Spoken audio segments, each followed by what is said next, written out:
But we should talk a bit about what Lynn is doing because she's doing some neat stuff here. Fantastic. Yes. And if I'm going to share my screen here, we got some pictures to go along with that. Oh my gosh! Did I approve these pictures or no? I hope. Are they so. just coming out? They're your promo pictures. You've already shared them, so you're good. We'll find out in a minute. You got to put my screen up there, Stefan. Huh? Oh yeah. Yeah. Oh yeah. It's not here. Oh, that's but as you do that, we want to, Lynn, how did you get your start in comedy? Like, how did you, take us back to the beginning. Okay, so, damn, I always had a high respect for stand-up comedy. Like, I always said stand-up comedy is harder than being a surgeon, right? But I've never been a surgeon, so how the fuck would I know? You know what I mean? But, like, I always thought it'd be, like, the hardest thing in the world. And I was like, okay, I'm going to be a comedian because then I can speak my mind without offending people. Like, you can do it in a crafty way. Right. But I never knew how to start. Yeah, and then I had a child, and I was like, dude, what can be harder than parenting? Dana, you know this. Steve, Stefan, you know this. Once you're a parent, you're like, what can be harder? So then I'm like, okay, I'm just gonna try it. I'm gonna try it for fun. I may not even like it. So I tried it. I tried it. I was scared shitless. It's the top 3 hardest things I've ever done in my life. But I did it. Now here I am. You can't shut me up. That's how I started. Right. So you're saying that basically being a mom is what set you on the path for comedy. Yeah. So this is not something you had thought about before parenting. Wow. I thought about it. I never thought I could do it. I never had the balls to do it. Oh, got it. But then parenting was like, shit, I could do anything. Now. I can do anything. Now. Come on, once you're a parent, forget it. You can do anything. That's you true. can do anything. That's Stacey, do you have kids? No, right? Stacey? Okay, good. You don't need to. I'm just kidding. Not yet. Not yet. I think I'd be one of those moms that would be tempted to like give their kid like a app or something. I don't know. I always see like the suburban house moms. There's always a stereotype that mommy's drinking wine and the kid's on Xanax or something. That is why I don't have a kid. I need more realistic expectations. Oh yeah. Does Dan have kids? Dan has kids? I have two daughters. Oh, so we all know about this. Yeah, they're 8 and 10, and I have to find a local bar in about 3 years. Yes, I do. Now there's that whole stereotypical meet the guy that's coming to get her with the shotgun at the door kind of thing. What I'm going to be doing is I'm going to be shirtless and dissecting a crocodile on the kitchen table. Because I think that sends a better message. So. Oh my Lord! Like the scene in Bad Boys, the first Bad Boys, when I think Martin Lawrence's daughter, and then him and Will shows up at the door, like a whole does anybody know what I'm talking about? No? Yes? Okay. Just very funny stuff. Because they're is that the one with the boyfriend? Yes. Or pick up the daughter? Uh-huh. Mm-hmm. And it was the first Bad Boys. Where are you taking her? Yeah. Where are you taking her? Well, you better have her home by, don't you think about just fun stuff. Yeah. See, that's my biggest deal. Like, I wouldn't know what kind of parent to be. Like, would I be the mean girl's mom, like saying, hey, girl, you're doing so good, and, giving them all the alcohol they want, even though they're minors? Or, would I be the super... like scared for my child over like, no, you cannot go outside, I don't know. That always freaks me out. I think I would have to get accidentally pregnant in order for me to actually have children. This is true. This yes. But you won't know. I think all the parents can agree to this. Like, you don't know what kind of parent you're going to be until you're actually a parent. You just don't know, right? Right. You become the parent and you're like, damn. Yeah. Yes. The other thing that I turned a corner. I can only speak for me personally that I knew all of us grow up, however we grow up. And I think you become clear on what you don't want, the type of parent you don't want. You're clear about who you don't want to be as a parent, more clear about that than who you want to be. You just know that the things that you feel like fucked you up are the things that you don't want to do to your kid. Like, do you know what I'm saying? Like, I mean, I don't know, Lynn, is that like right? Like, so the things that, It's that so true. right. So you're very clear about what you don't, who you don't want to be, and then the rest of it is, well, let me just make sure he's breathing every day, that there's food, you know, like then you say, okay, here are the basics, here's who I don't want to be, and then somewhere we find the real parent right here, you know what I'm saying? Yes. And we're That's still always been my finding big it. fear. Yes. Like, What'd you say, Stacey? My biggest fear is I have a really bad, like, severe anxiety problem. My thing would be, like, if I were to have a baby, my finger would be under its nose all the time and making sure it's still alive. Like, I would be freaking out. I'm like, is it still breathing? Is it breathing? Right. Is it alive? Is it alive? Like, And you'll do that for a while. Lynn, did you like, I'll leave. My son slept for very long periods and I would be very nervous. Like, I'd watch him and I'd call people like, well, should I wake him up to eat? And, you know, but eventually once, you know, cause I didn't know, like, what's the wisdom? Right. Do you let them sleep or do you wake them up to eat? Like, you know, but it's exactly it. So, but you're going to do that. And then eventually you'll trust that they're alive, and then because all of us do the same thing. Did you drop him when he was little, Lynn? Like, did you drop him at least one time? He was sleeping on my chest, and then he rolled to the side. Right. He like rolled off my chest, and I was like, social services is coming. I know it. but onto the floor or onto the bed? Where did he roll off to? No, onto the bed. Like Ali rolled off to the floor. Like little one. That's very common. That's how you learn that they roll. Like, I'm proud of you, but did you hurt yourself? Right. Are you? But they're made of rubber. They're at least the first 3 months. So even I've had that happen. I will say that up until both my daughters were 2, I'd walk into their bedroom every hour that I was awake and just watch for their stomach to rise, go back down, and go, okay, things are cool, and then I'd walk out. Right. And that way I didn't have to wake them up or touch them. It's just I'd just watch for a little bit of movement and go, awesome. That's good parenting. You're checking on your child, you know. Mm-hmm. Imagine, you know, people who this is just an example, but my old stepdad, who I won't name, Fran, you know, he decided in the morning. Yeah, how did you know? No. Mr. Sheffield. Yeah, hello, Mr. Sheffield. No, but he woke up. He got my brother Warren ready. He was still an infant. Put him in the car seat, and then he was getting ready. He got his stuff. He got the car seat.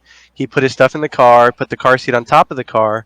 And then my mom luckily got up, and she was like, "Something's off." Ran to the door to make sure everything was good. And then as she opened the door, she noticed, oh shit, my son is in the car seat on top of the car. Homie's about to gas the car. Hello. She had to yell, stop, right? And then he stopped. Luckily not hard enough, or he wasn't going fast enough, or, you know, for it to fly or slide off the car. Right? And she got there in time. If she didn't, not fun. My friends, the car seat, they were doing groceries and they put the car seat on top. So they were unpacking the car and the car seat flipped over, like kind of fell. But it was in this way, the way that they're made, the baby was strapped in. So when it hit, the child didn't fall, but it was just this kind of, you know, this jolt for the baby. And so that yours is like, I would have been terrified if I was your mother. But things happen, you know, with that car seat, because they all have it. Lynn, do you know what the name of it is when babies have that kind of reflex when they like just kind of randomly throw their hands up? I know your son did that. Did you see that when he was little? There's this thing. I don't know what it's called. When they look like they're doing like a clubbing move. Oh, like yeah, just exactly. Like there's a name for it. I learned the name, but all the kids do it. Like and that's what happened when that car seat fell off. That the baby did that little move, but then didn't wake up. That's called raising the roof. Oh, yes. But anyway, it's a reflex. It's a reflex. Yeah. Anyway. Yeah. So let's talk a little bit about this thing. I'm going to throw up a picture here. Yes. This thing right here. Yay! Nice to see it back here. What do we got here? Can you see the sign? There it is. Yes, we can. We can. So tell us a little bit about this. What do you do on the show? Tell the audience here. Okay. So the original show is called the Lin Sun Show. So it was just me on a couch talking to people, my favorite people on a couch. And then quarantine happened and we were going to rebrand it. And I was like, well, one day I was sitting at my kitchen table drinking wine from the bottle. And I was like, it's late. There's no moms doing a late night show. So I wanted to do a show that's more on the edgier side of parenting, that doesn't talk about the fluffiness of parenting, that, really talks about like the deep shit, because parenting is hard as fuck. Like, it's not all glitz and glam like these Instagram moms say that it is. So that's how it birthed, was the late night mom show. And my dream is to be picked up by Comedy Central and have a late night show hosted by an Asian mom. That would be so cool. Yeah. Speaking. That's how it started. You got my support. I'd watch every day. Yeah. And right now, this is every Friday nights. Like, what time do you start? Friday night. It's Friday night, 9 p.m. It's not live. So I pre-record it and then I just air it on IGTV and YouTube. But we're still in the experimental phase, so I'm still learning the ropes and what direction I want to take and what feels good to me. So this is all the fun process stuff. And doing quarantine shows by yourself is kind of boring. You guys are lucky you have 4 of you to do this together. It's boring, no, to do it by yourself. Jesus. But anyway, quarantine. But yes, thank you. That's what the late night mom show is. Woo! Yeah, I think I saw the earlier episodes of the Lin Sun Show, so I was wondering about if it was being a rebrand. So yeah, it is. But I'm learning. I might go back. I like talking to people though. I like having people on the couch and getting to know them. So you're a psychiatrist. I want to go back to that. And we talk about bullshit. Ronnie says he'd watch. Well, you can all watch every Friday at 9 on IGTV, on YouTube, and on whatever. I'll wait for the comment to go down so I could read the last one. No, it's not your fault. Yeah. And on podcast. Now, what is podcast? Just kidding. So I was going to do it on a podcast. You guys, podcast is so much work. Does anybody else agree with me on this? Jesus Christ. So it's hard to keep up with a podcast. But I'll get there. Could be. I need to hire some people to do things. Oh, Stacy, is there something going on here? I'm just pointing to you guys because you guys do all the work. I'm just here.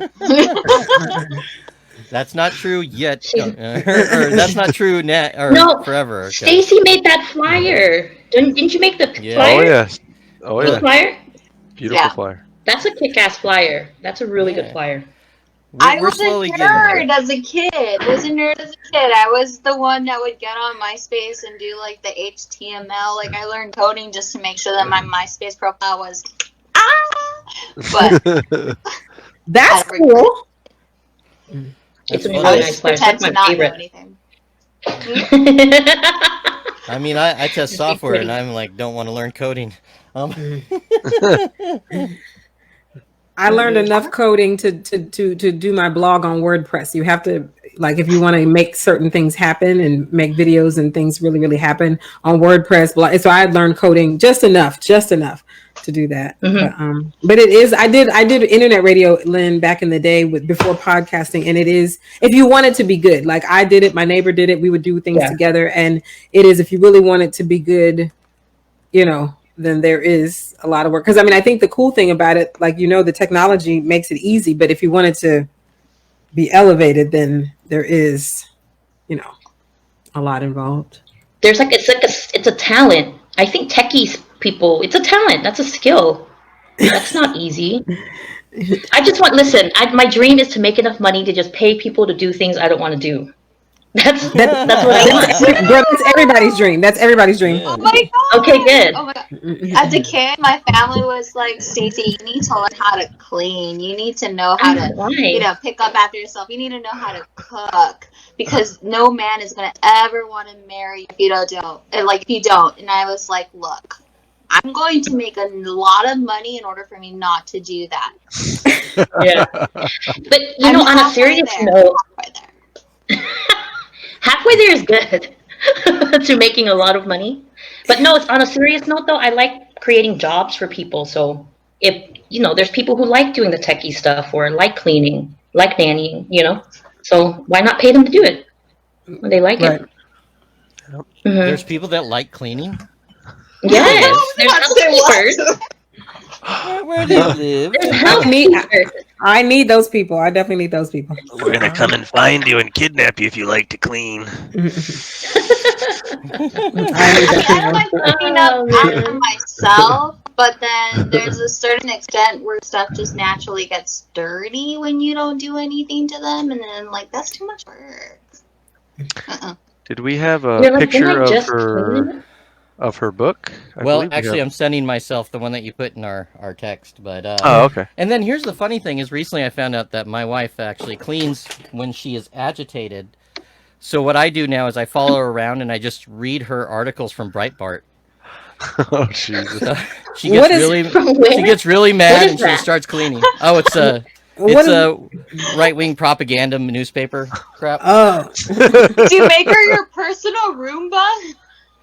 Yeah, just follow her behind. I follow her around and I just read her, Kanye's thoughts on slavery that Breitbart agrees with and stuff like that. And she just goes, "What the hell? What the hell?" So. Oh my God, I love Ronnie's comment. This is the best ever. Ronnie says, "My wife thinks I like cleaning. I just do it for sex." Oh my God. That's funny. That's fair. That's fair. It is fair. That's fair, right, Dana? Dude. Yeah, I do. I agree. I think I'll give you. If someone loved having sex with me enough to clean for me, oh my gosh, yes, you can. We're having sex. Yes, we're having sex. You can have. The car is clean. Let's go, honey. Let's go. What about that kitchen and those dishes? Oh, I'm on it. Right. What dishes? They're done. Honey, does 2 rooms or 3 rooms get the around the world? Which one? 2 rooms, 3 rooms? Which one? Let's make it 3. Oh, it's an old expression for doing all the acts in one act. Oh. You know and I didn't know. I'm saying 3 rooms for it. I don't even know. Okay, that's a lot. I learned something. Oh my God! What is that? If you use a dishwasher, it's just the tip. Okay. If you only use a dishwasher, it's just the tip. Yes. Wait, so Lin Sun, you're asking what an around the world is? Yeah. Huh? What's an around the world? Well, that's one that it has to start with oral, and then go to something else, and then go to something else, and basically it's unlike a city street, all holes are filled. Right, front and back. So, that's an around the world. Okay. No, we are an educational show. We are educational. Yes. We teach you things you've never heard about. Wait, guys really like So for those of you guys who have been married or are married or in long-term relationships, does the sex get better? Does it get more often? Is what I want to know. I've never been in a long-term relationship. Well, it does. You're not answering the question. Everyone's like, I want to get laid again, but I'm never answering this question. No, it does. I can answer it. It actually does, because they start to know what you actually like, and you know their limits. So you don't get those moments in there. You go, hey, can we? And then she turns you down, and it kind of ruins the moment for a little bit. You're like, no, I already know the answer is no to this one. So let's just go with what we know we like and go with that. And actually, it does get better, because you. Oh. It's kind of like you actually know that person a lot more. I've been married 18 years, so it's shit. Out. I'm just gonna say that it's different for everyone. I'll just say things are complicated. It's not. No, it don't always. I would say at least. Dan is very fortunate in that regard. I know a lot of I know a lot of couples that's not the case. Most couples, it's 2 to 3 years is the honeymoon phase, and after that, it's I don't want to throw names or shade at anybody, because I know probably way too much than I should. Well, I would say we had a honeymoon phase, but then it does this, and it ebbs and flows, and it's like you just wait for the next peak, and everything's cool. One of my buddies was like, well, why didn't you marry a nymphomaniac? You know, he's like, I did. I'm like, oh my lord. Because I don't want to come in and find her with a basketball team. Yeah. Oh my lord. Damn. What is this, like a train station? All aboard! Listen, I love talking about sex with men. It's so funny to me, the shit that they say. It's so hilarious. Right, but Anyway. what if she's a nymphomaniac just for you? Like, what if, like, is there a name for the woman who loves to have sex? Oh yeah, that happens. But it's not like, because I was like, okay, but what if someone loves to have sex? It's not that they love to have sex with tons of people. Does nymphomaniac only mean tons of people and love sex, or can you just love sex and want to be with the right person and want to be with that, It's like, oh no, I agree with that statement. I want to be a monoho. Thank you. I love that mono ho. I love it. I love Is it Ronnie. called? I think that's totally. I don't know if that's the definition of nymphomaniac, but I definitely want us. This nympho talk is really great and everything. Ronnie But said, I wash want more to dishes. talk about this before we run out of time. We have to talk about Lin Sun's book. Yes. I believe this. I'm finding myself stuck in motherhood. See, Yes. that's the title that shows the tone of your mom comedy, which is great. So a humorous guide to being a badass mom. Mm-hmm. Because the being title. a perfect mom is too much pressure, and that is true. And that is true. It's hard to be, It is true. yeah, being a perfect parent, Oh, thank very you. difficult. And what made you write this book? Oh, okay. So first of all, that's a bootleg cover. That's not the real cover. I don't want to reveal the real cover till the book comes out. But second of all, I wrote it because there's this thing in society that says when you become a mom, you have to give up everything just to be a mom.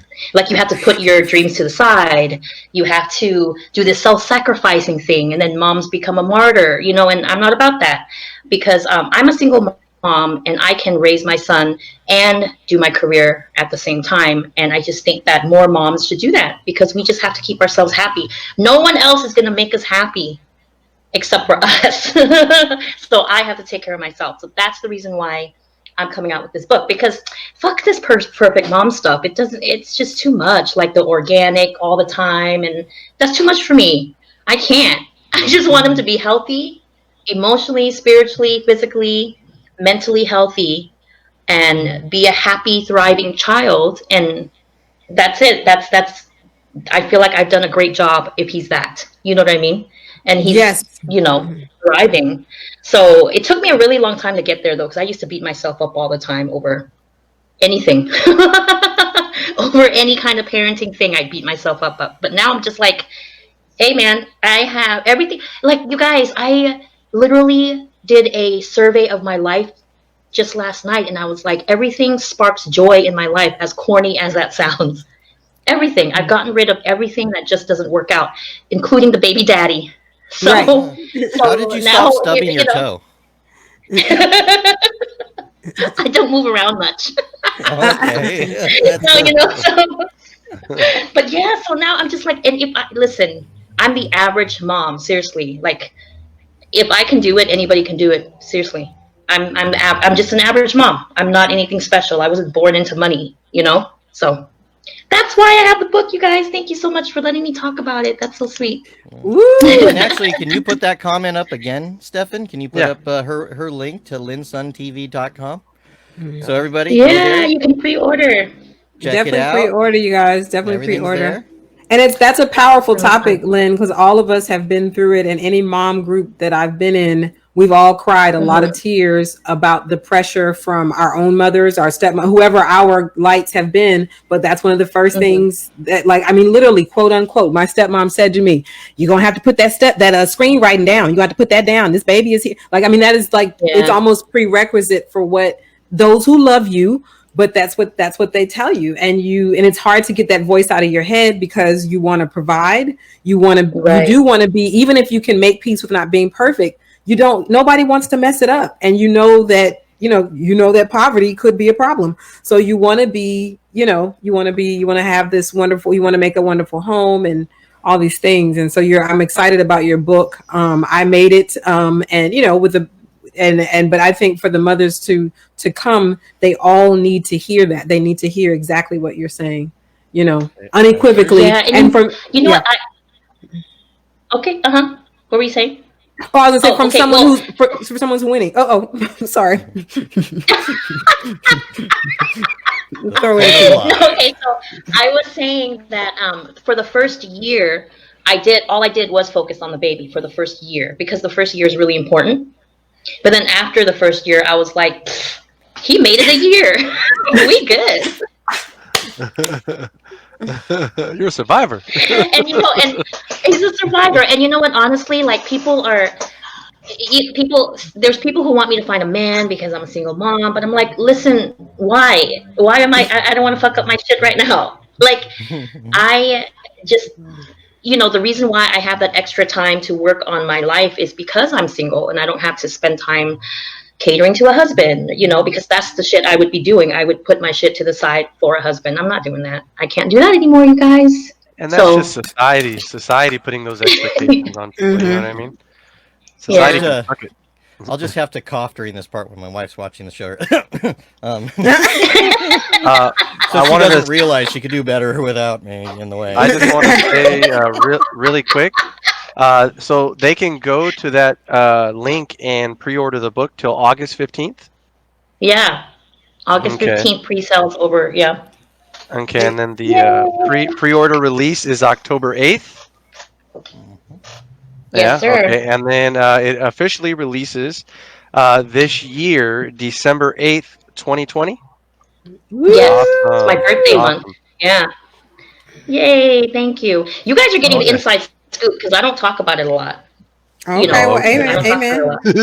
It's writing is intimate. Yeah. It is. That it is. That's why I usually need to put up candles and be in the bath while I do it. So... Yes. So, hey, Lynn, you want to stay with us for the rest of the show and help comment on some of the stuff we got coming? I'm going to stay until my son gives me a hard time.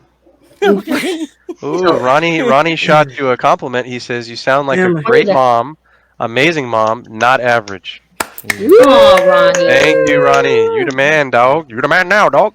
Thank you. So supportive. What an ally.